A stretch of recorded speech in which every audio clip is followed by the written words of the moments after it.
Mark 7. Then came together unto him the Pharisees, and certain of the scribes which came from Jerusalem. And when they saw some of his disciples eat bread with defiled, that is to say, with unwashen hands, they found fault. For the Pharisees and all the Jews, except they wash their hands oft, eat not, holding the tradition of the elders. And when they come from the market, except they wash, they eat not. And many other things there be which they have received to hold, as the washing of cups and pots, brazen vessels, and of tables. Then the Pharisees and scribes asked him, Why walk not thy disciples according to the tradition of the elders, but eat bread with unwashen hands? He answered and said unto them, Well hath Esaias prophesied of you hypocrites, as it is written, This people honoureth me with their lips, but their heart is far from me. Howbeit in vain do they worship me, teaching for doctrines the commandments of men. For laying aside the commandment of God, ye hold the tradition of men, as the washing of pots and cups, and many other such like things ye do. And he said unto them, Full well ye reject the commandment of God, that ye may keep your own tradition. For Moses said, Honour thy father and thy mother, and whoso curseth father or mother, let him die the death. But ye say, If a man shall say to his father or mother, It is Corban, that is to say, a gift. By whatsoever thou mightest be profited by me, he shall be free.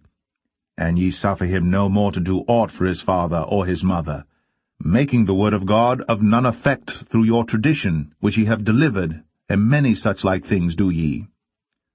And when he had called all the people unto him, he said unto them, Hearken unto me every one of you, and understand. There is nothing from without a man that entering into him can defile him, but the things which come out of him, those are they that defile the man. If any man have ears to hear, let him hear. And when he was entered into the house from the people, his disciples asked him concerning the parable, and he saith unto them, Are ye so without understanding also? Do ye not perceive that whatsoever thing from without entereth into the man, it cannot defile him, because it entereth not into his heart, but into the belly, and goeth out into the draught, purging all meats? And he said, That which cometh out of the man, that defileth the man. For from within, out of the heart of men proceed evil thoughts, adulteries, fornications, murders, thefts, covetousness, wickedness, deceit, lasciviousness, an evil eye, blasphemy, pride, foolishness. All these evil things come from within, and defile the man.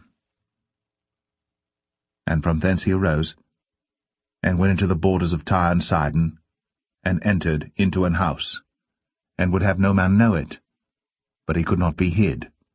For a certain woman, whose young daughter had an unclean spirit, heard of him, and came and fell at his feet. The woman was a Greek, a Syrophoenician by nation, and she besought him that he would cast forth the devil out of her daughter. But Jesus said unto her, Let the children first be filled, for it is not meet to take the children's bread, and to cast it unto the dogs. And she answered and said unto him, Yes, Lord, yet the dogs under the table eat of the children's crumbs.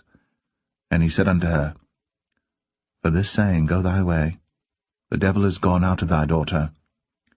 And when she was come to her house, she found the devil gone out, and her daughter laid upon the bed.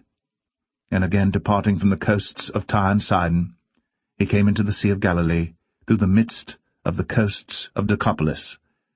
And they bring unto him one that was deaf, and had an impediment in his speech. And they beseech him to put his hand upon him. And he took him aside from the multitude, and put his fingers into his ears, and he spit, and touched his tongue. And looking up to heaven, he sighed, and saith unto him, Ephphatha, that is, be opened. And straightway his ears were opened, and the string of his tongue was loosed, and he spake plain. And he charged them that they should tell no man. But the more he charged them, so much the more, a great deal, they published it, and were beyond measure astonished, saying, He hath done all things well. He maketh both the deaf to hear, and the dumb to speak.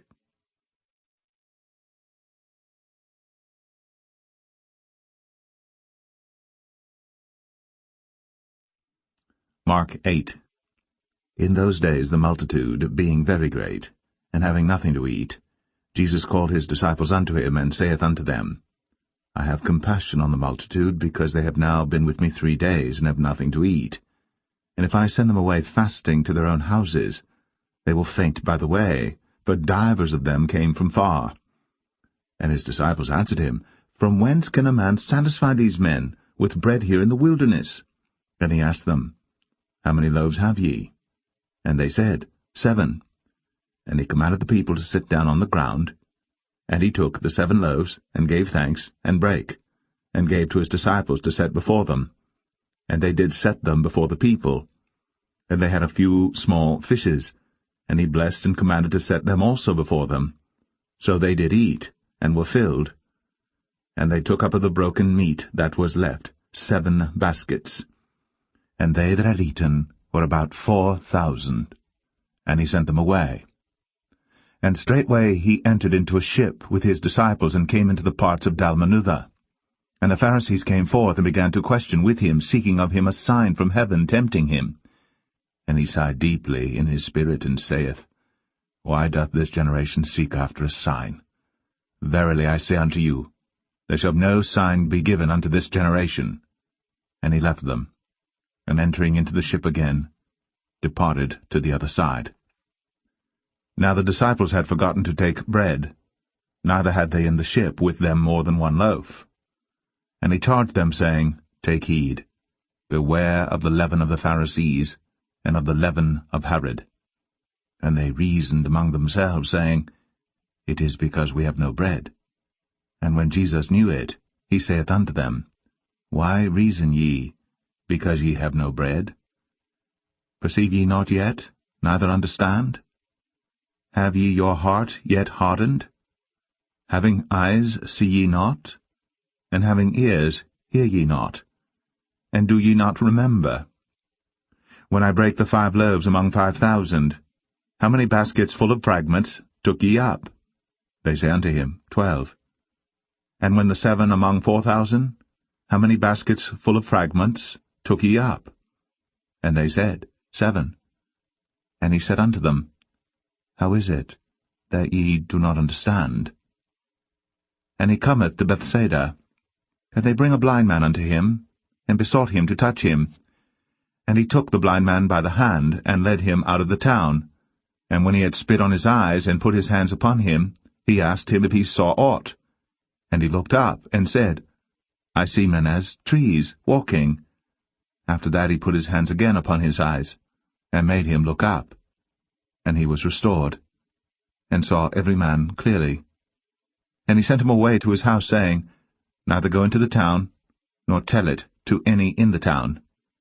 And Jesus went out, and his disciples into the towns of Caesarea Philippi, and by the way he asked his disciples, saying unto them, Whom do men say that I am? And they answered, John the Baptist. But some say Elias, and others one of the prophets. And he saith unto them, But whom say ye that I am? And Peter answereth and saith unto him, Thou art the Christ. And he charged them that they should tell no man of him. And he began to teach them that the Son of Man must suffer many things, and be rejected of the elders, and of the chief priests, and scribes, and be killed, and after 3 days rise again. And he spake that saying openly. And Peter took him, and began to rebuke him. But when he had turned about and looked on his disciples, he rebuked Peter, saying, Get thee behind me, Satan, for thou savorest not the things that be of God, but the things that be of men. And when he had called the people unto him with his disciples also, he said unto them, Whosoever will come after me, let him deny himself, and take up his cross, and follow me.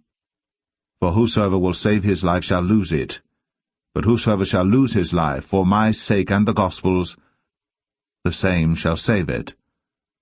For what shall it profit a man, if he shall gain the whole world and lose his own soul? Or what shall a man give in exchange for his soul? Whosoever therefore shall be ashamed of me and of my words in this adulterous and sinful generation, of him also shall the Son of Man be ashamed, when he cometh in the glory of his Father, with the holy angels.